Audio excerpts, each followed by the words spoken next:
Why is meat consumption a risk factor for diabetes? Why does there appear to be a stepwise reduction in diabetes rates as meat consumption drops? Rather than something they're avoiding in meat, maybe it's something people are getting from plants.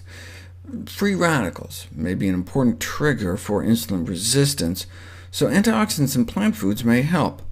Put people on a plant-based diet, and their antioxidant enzymes shoot up. So not only do plants provide antioxidants, but boost our own endogenous antioxidant defenses, whereas on a conventional diabetic diet, they get worse.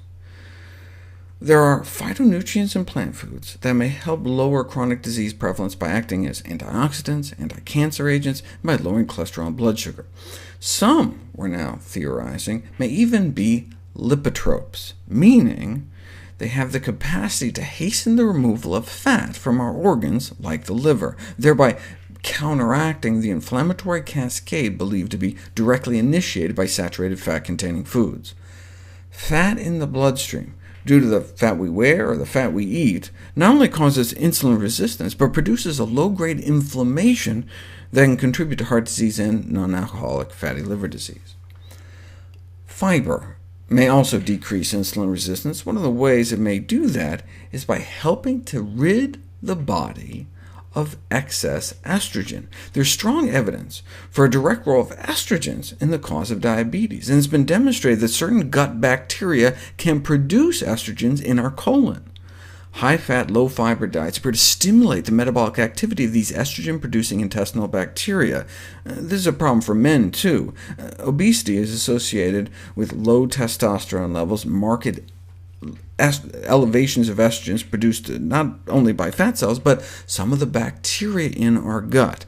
Our intestinal bacteria may produce these so-called diabetogens, diabetes-causing compounds, from the fats that we eat. By eating lots of fiber, though, we can flush this excess estrogen out of our bodies.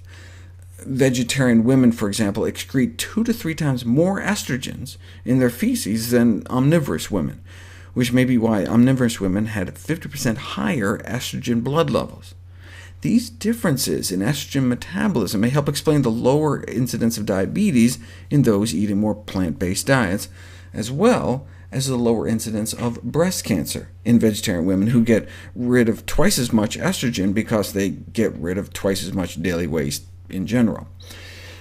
Either way, meat consumption consistently associated with diabetes risk. Dietary habits are readily modifiable, but individuals and clinicians will consider dietary changes only if they are aware of the potential benefits of doing so. The identification of meat consumption as a risk factor for diabetes provides helpful guidance that can set the stage for beneficial behavioral changes. Meat consumption is something doctors can easily ask about, and once identified, at-risk individuals can then be encouraged to familiarize themselves with meatless options.